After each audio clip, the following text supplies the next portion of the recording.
नमस्कार। उत्तर प्रदेश विशेष में आपका स्वागत है। आपके साथ में हूं वंदना स्टोही। बुलेटिन की शुरुआत करेंगे चित्रकूट से बड़ी खबर के साथ, जहां बीजेपी की 3 दिवसीय बैठक चल रही है। कल सीएम योगी आदित्यनाथ भी बैठक में शामिल होंगे। आज इस बैठक का दूसरा दिन है। बैठक में बीजेपी के 18 कैबिनेट मंत्री शामिल होंगे। 2024 के लोकसभा चुनाव को लेकर चर्चा की जा रही है। पार्टी के कई दिग्गज नेता इस बैठक में हिस्सा ले रहे हैं। चित्रकूट में भारतीय जनता पार्टी का महामंथन चल रहा है।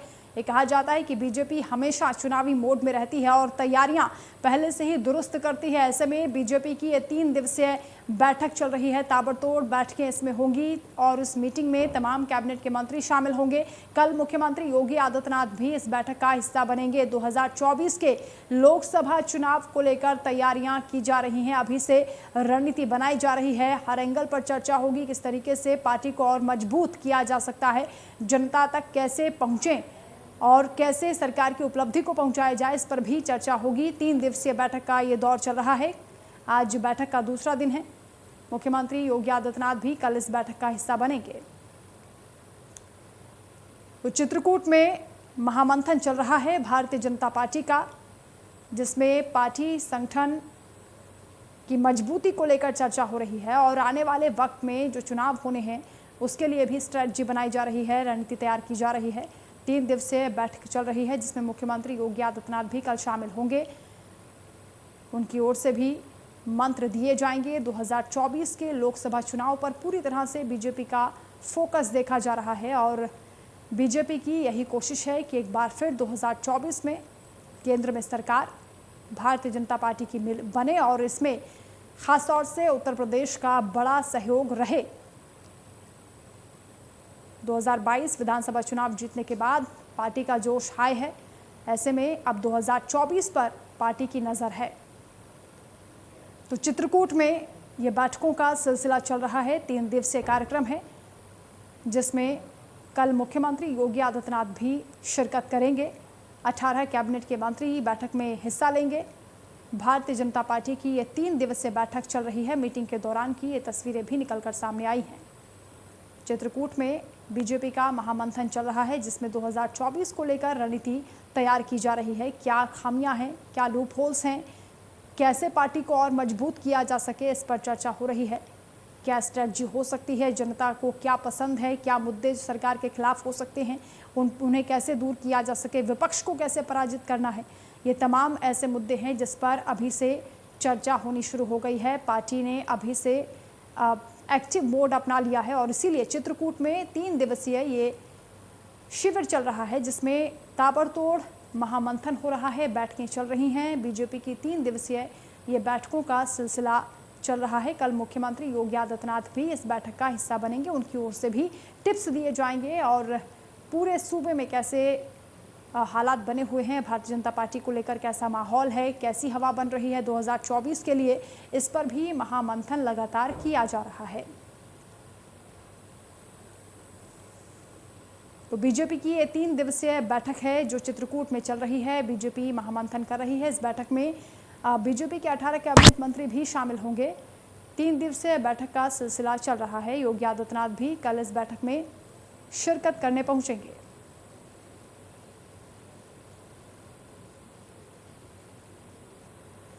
तो चित्रकूट से ये खबर हम आपको बता रहे हैं, जहां बीजेपी की 3 दिवसीय बैठकों का सिलसिला चल रहा है। आज भी बैठक हुई है और कल भी बैठक होनी है, जिसमें मुख्यमंत्री योगी आदित्यनाथ खुद शिरकत करेंगे।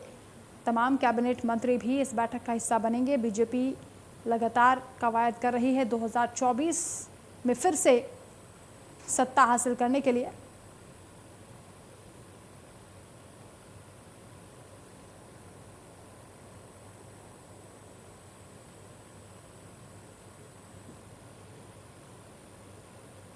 तो उत्तर प्रदेश के लिए कहा जाता है कि दिल्ली का रास्ता यूपी से होकर गुजरता है और इसीलिए यूपी पर पूरा फोकस इस वक्त देखा जा रहा है भारतीय जनता पार्टी का।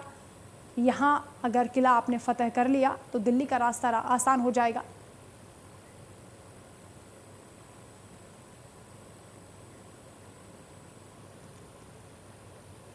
मोबिन सिद्दीकी इसी खबर पर ज़्यादा अपडेट के साथ हमारे साथ जुड़ रहे हैं। मोबिन, लगातार ये बैठकें चल रही हैं, अभी क्या आपके पास अपडेट है? इस बैठक में क्या चर्चा हुई है?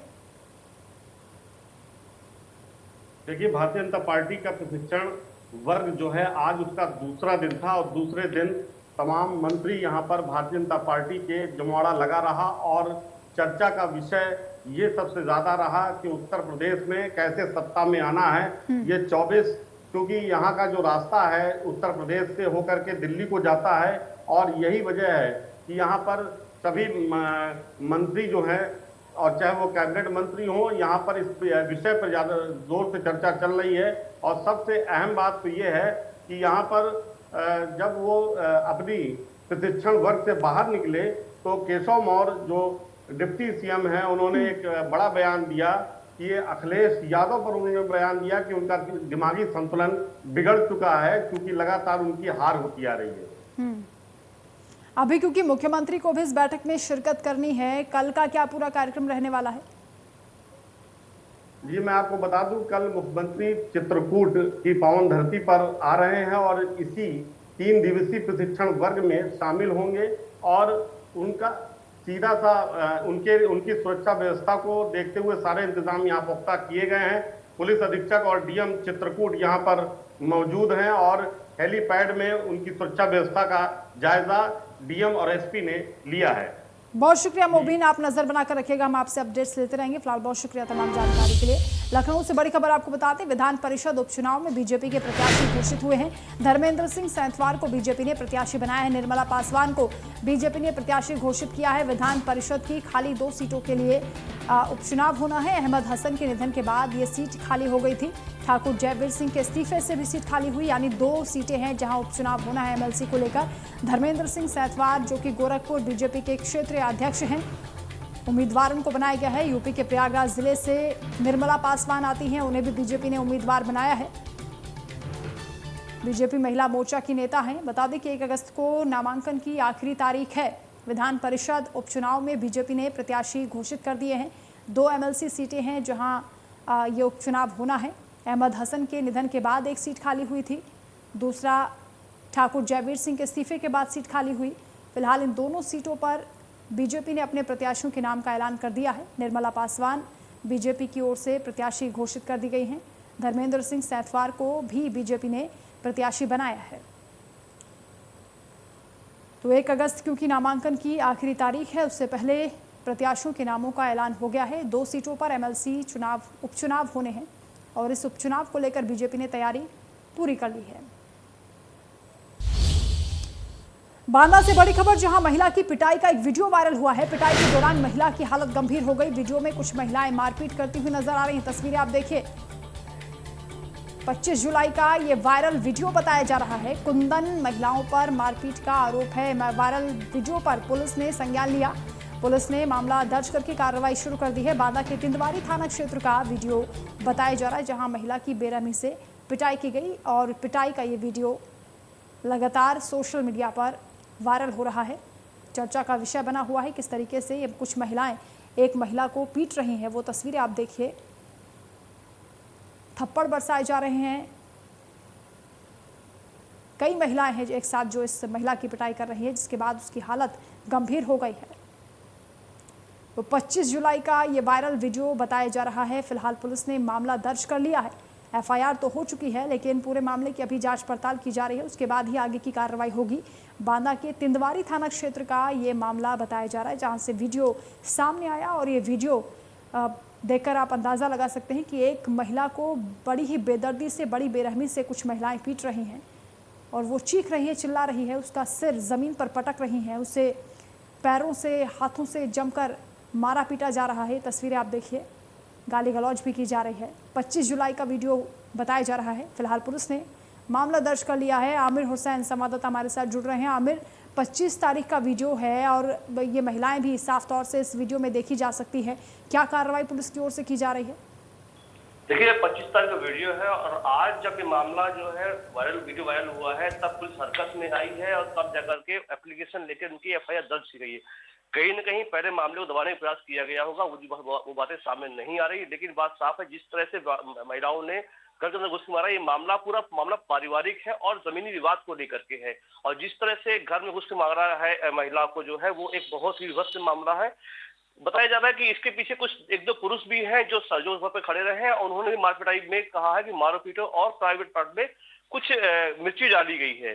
तो ये मामला बड़ा गंभीर है, क्योंकि आज वीडियो सामने आया है, इसलिए पुलिस आज कार्रवाई की बात कर रही है। जी शुक्रिया आपका आमिर इस तमाम जानकारी के लिए। तो पिटाई इतनी बेदर्दी से की गई है कि महिला की हालत गंभीर हो गई है। कई महिलाएं एक साथ एक महिला को पीटती हुई नजर आई हैं। वहीं आज़ादी के अमृत महोत्सव के अंतर्गत इस बार गोरखपुर और बस्ती मंडल के 7 जिलों में 38 लाख से ज्यादा घरों पर राष्ट्रीय ध्वज फहराया जाएगा। 11 से 17 अगस्त के बीच तिरंगा घरों पर फहराता हुआ नजर आएगा। ग्राम प्रधान सचिव लोगों को राष्ट्रीय ध्वज फहराने के लिए जागरूक करेंगे। अलग अलग जिलों के अलग अलग विभागों को जिम्मेदारियां भी सौंप दी गई हैं। लक्ष्य निर्धारित हुआ है कि 17 लाख से ज्यादा तिरंगे फहराए जाएंगे। एमएसएमई विभाग की ओर से ये तिरंगे लोगों को दिए जाएंगे। इसमें से 75% ग्रामीण क्षेत्र के लिए होंगे और 25% नगर निकाय क्षेत्रों के लिए झंडे दिए जाएंगे। बाकी जिलों को अपने स्तर पर ही तैयारी करनी होगी। स्वयं सहायता समूह होंगे, निजी संस्थाएं और स्थानीय दुकानों से भी राष्ट्रीय ध्वज क्रय करने की प्रक्रिया चल रही है। तो पंचायती विभाग को ये जिम्मेदारी सौंपी गई है कि घर घर तिरंगा पहुंचाया जाए। तिरंगा अभियान अमृत महोत्सव को लेकर चलाया जा रहा है। तैयारियां जोर शोर से की जा रही हैं। 11 से 17 अगस्त तक ये हर घर तिरंगा अभियान चलेगा। हर घर तिरंगा अभियान को लेकर के जिस तरीके से गोरखपुर के जिला पंचायत राज्य अधिकारी और तमाम प्रशासनिक अमला लगा हुआ है, उसकी बानगी इन तस्वीरों को देखकर हम बखूबी लगा सकते हैं। तस्वीरों में आप देखेंगे कि इसी तरीके से सहायता समूह की जो महिलाएं हैं, ये लोग पूरे अलग अलग ब्लॉकों में, अलग अलग तहसीलों में इसी तरीके से तिरंगे को तैयार कर रही हैं और बाकायदे पूरी तरीके से इस तिरंगे को तैयार किया जा रहा है, क्योंकि हर घर तिरंगा 15 अगस्त तक हर घर तिरंगे का जो एक सरकार एक मुहिम लेकर के चल रही है, उस मुहिम के तहत यहाँ पे काम किया जा रहा है। और आप देखेंगे कि किस तरीके से इन लोगों को एक तरह से रोजगार भी मिल रहा है। दूसरी तरफ से हर घर तिरंगा के अभियान में ये बढ़ चढ़ करके अपनी भागीदारी भी सुनिश्चित कर रही हैं। अब ऐसे में इन महिलाओं को लेकर के किस तरीके से जिला प्रशासन तैयार है, किस तरीके से इन पूरी चीज़ों का मॉनिटरिंग किया जा रहा है, क्योंकि ये नहीं कि अगर हम दे दिया कि हमने किसी काम को दे दिया तो वो काम केवल उसी तरीके से हो रहा है। समय समय पे उसकी मॉनिटरिंग भी की जा रही है कि क्वांटिटी के साथ साथ क्वालिटी भी मेंटेन रह सके। डीपीआरओ साहब हमारे साथ मौजूद हैं कि एक अभियान किस तरह का अभियान है, कितने दिनों में ये पूरा तैयार होना है और कितने कॉस्ट में ये पूरा बन रहा है, क्वालिटी और क्वांटिटी को लेकर के आप भी यहाँ मौके पे पहुंचे हुए। गोरखपुर में कुल 8,32,000 घरों में झंडा फहराने का लक्ष्य है, जिसे 11 से 17 तारीख के बीच में अगस्त में फहराया जाएगा। उसके लिए जो है लगभग शासन के द्वारा एमएसएमई के द्वारा हमें 3,80,000 झंडा उपलब्ध कराया जा रहा है। बाकी 4,42,000 झंडा जो है जनपद स्तर पर बनाया जा रहा है। जैसे आप ये देख रहे हैं, कौशल विकास मिशन का एक कौशल प्रशिक्षण केंद्र है, यहाँ स्वयं सहायता समूह की महिलाएं झंडा बना रही हैं। ऐसे ही लगभग 25 जगहों पर स्वयं सहायता समूह की महिलाएं झंडे का निर्माण कर रही है। इसके अलावा जो एनजीओज हैं, एनजीओज भी कई जगह झंडे का निर्माण कर रहे हैं। और इसके अलावा जो प्राइवेट सेक्टर हैं, प्राइवेट जो सिलाई मशीन वाले हैं, वो भी झंडे का निर्माण कर रहे हैं। क्वालिटी इसकी अच्छी रहे, इसके लिए हम लोग लगातार इसका भ्रमण कर रहे हैं, निरीक्षण कर रहे हैं। जो कपड़े रहते हैं, कपड़े की क्वालिटी देखना है, पर कहीं कोई कमियाँ है तो उसके लिए उनको निर्देश दिया जा रहा है, उनको सजेशन दिया जा रहा है कि उसको किस तरह से सही कर रहे हैं। और ये झंडे जो हमें अगले 4-5 दिन में लगभग 4 तारीख तक उपलब्ध हो जाएंगे। इसके बाद हम इससे गाँव में हर घर में पहुँचवा देंगे, ताकि 11 से 17 के बीच में हर घर में जो झंडे का जो है झंडे को फहराया जा सके। अच्छा, ये जो अभियान सरकार ने शुरू की है, इसको लेकर सभी जिलों को टारगेट दिया गया है। गोरखपुर का टारगेट कितना है और एक झंडे का कॉस्ट कितना है? गोरखपुर का जो टारगेट है 8,32,000 है। इसमें से जैसा मैंने बताया कि एमएसएमई जो है, राज्य सरकार जो है एमएसएमई से क्रय करके हमें 3,80,000 झंडे उपलब्ध करा रही है। बाकी 4,42,000 झंडे का जो उत्पादन है जनपद स्तर पर किया जाना है। इसके अलावा झंडे का जो क्रय है, जो प्राइस है, वो सरकार ने जो फिक्स किया है कि अगर पॉलिस्टर का झंडा रहेगा 20/30 का, उसका जो प्राइस है वो 25 से 30 रुपये के बीच हो सकता है। और अगर यही सूती या खादी का अगर है तो 50 से 150 के बीच में हो सकता है। यहाँ जो देख रहे हैं, यहाँ 2 तरह के झंडे हैं। 20/30 का जो झंडा है उसकी प्राइस 24 रुपये के आसपास है। और दूसरा जो झंडा जो 12/18 इंच का है, कुछ छोटे झंडे भी हैं, जो लोग की छोटे झंडे यूज़ करना चाहते हैं, घरों में जिनके पास बहुत बड़े झंडे नहीं है, ये करने के झंडे के लिए आचार संहिता का पालन करना पड़ता है, तो ऐसे लोगों के लिए भी 10 रुपये 60 पैसे में ऐसा झंडा उपलब्ध कराया जा रहा है। यानी पूरी चीज़ों को ध्यान में रखा गया। ये जो झंडा आप देख रहे हैं, इसकी कीमत 10 रुपये या 20 रुपये के आसपास होगी, 10 रुपये के आसपास। और ये जो झंडा आप देख रहे हैं, इस झंडे की कीमत 24 से 25 रुपये है।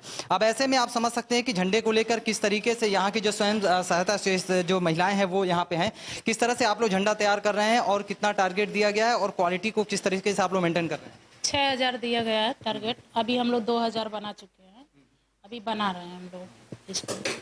बिल्कुल, कौशल जो है विकास मिशन के तहत ये पूरे मिशन को सफल बनाने के लिए जिला पंचायत राज्य अधिकारी और तमाम प्रशासनिक अमला लगा हुआ है और निश्चित रूप से 1 से 2 दिन के बाद ये पूरा जो झंडा है तैयार हो जाएगा और जो गोरखपुर जिले को 8 लाख का टारगेट मिला है वो टारगेट भी कहीं ना कहीं जिला प्रशासन पूरा कर लेगा और उसके बाद गोरखपुर में वो दिन देखने लायक होगा जब हर घर पे तिरंगा लहराता हुआ नजर आएगा। Sushil Kumar, India news, Gorakhpur. वहीं बाराबंकी हादसे पर मुख्यमंत्री योगी आदित्यनाथ ने दुख जताया है। भीषण सड़क हादसा हुआ, 5 लोगों की दर्दनाक मौत हो गई। मुख्यमंत्री योगी ने इस हादसे पर दुख प्रकट किया है। अज्ञात वाहन ने 2 बाइक सवारों को टक्कर मार दी थी। इस दौरान 4 लोगों की मौके पर ही मौत हो गई थी, जबकि एक व्यक्ति ने इलाज के दौरान दम तोड़ दिया। मसौली थाना क्षेत्र के बिंदौरा गांव के पास का ये मामला है, जहां दुखद हादसा हुआ। 5 लोगों की मौत हो गई है, 4 लोगों ने मौके पर ही दम तोड़ दिया था, जबकि एक व्यक्ति की इलाज के दौरान मौत हो गई।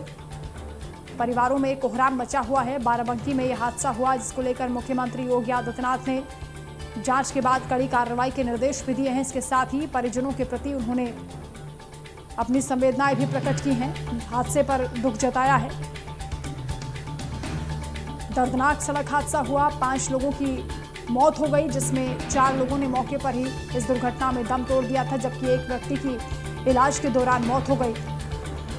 बाराबंकी में ये दुखद हादसा हुआ, जिस पर मुख्यमंत्री योगी आदित्यनाथ ने भी दुख प्रकट किया है। वहीं वेडिंग के व्यापार से जुड़े व्यापारियों का 2 दिवसीय अधिवेशन लखनऊ में आयोजित किया गया है। इस आयोजन के साथ ही 2 दिवसीय प्रदर्शनी का भी आयोजन हुआ है। इस मौके पर मुख्य अतिथि के रूप में यूपी सरकार में मंत्री दयाशंकर मिश्रा रहे। इस दौरान सदस्य विधान परिषद मुकेश शर्मा, मेयर लखनऊ संयुक्ता भाटिया भी उपस्थित रहीं। वेडिंग से जुड़े देश भर से आए सैकड़ों व्यापारियों ने आयोजन में हिस्सा लिया। यूपी सरकार में मंत्री दयाशंकर मिश्रा ने आयोजन पर व्यापारियों का उत्साहवर्धन किया है। साथ ही आयोजकों का ये कहना है कि इस आयोजन के जरिए देश के व्यापारियों से प्रदेश के व्यापारियों के बीच संवाद स्थापित होगा।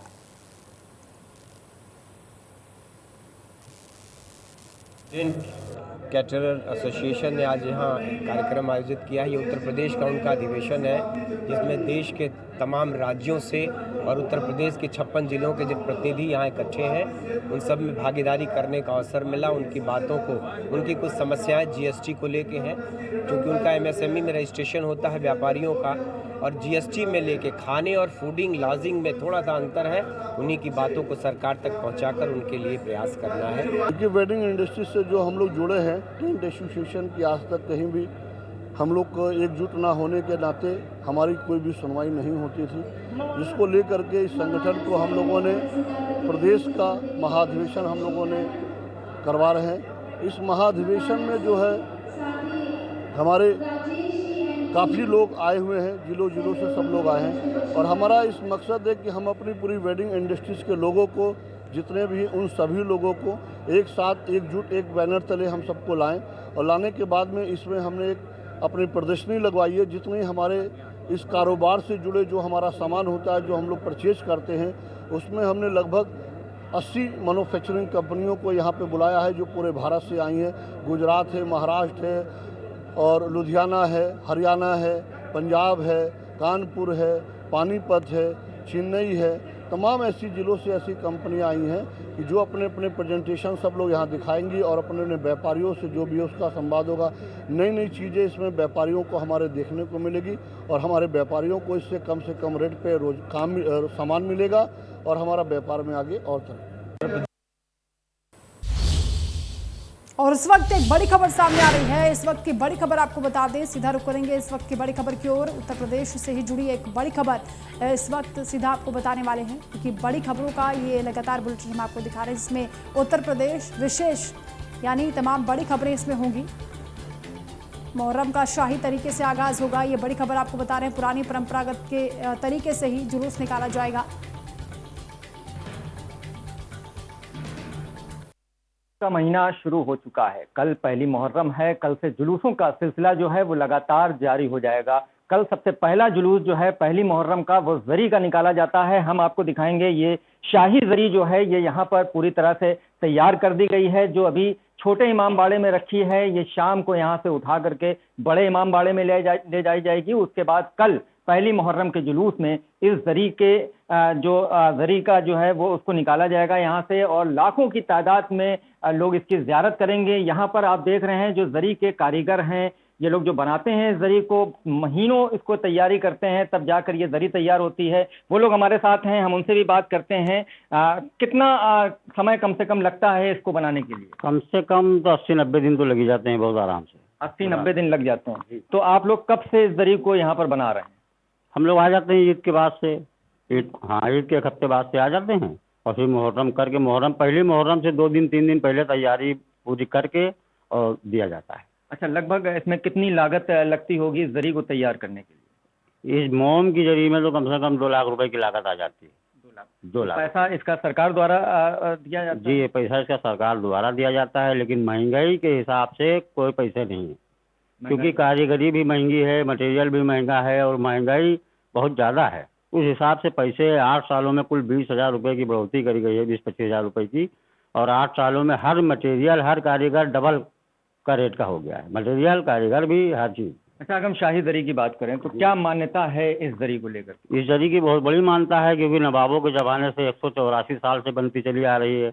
हमारे बाप दादाओं बनाते थे, फिर हमारी आंखें खुली जब बचपन से लेकर आज तक हमने देखा जरी को, वालिद वाले ख़त्म हुए तो हमने बनाना शुरू किया।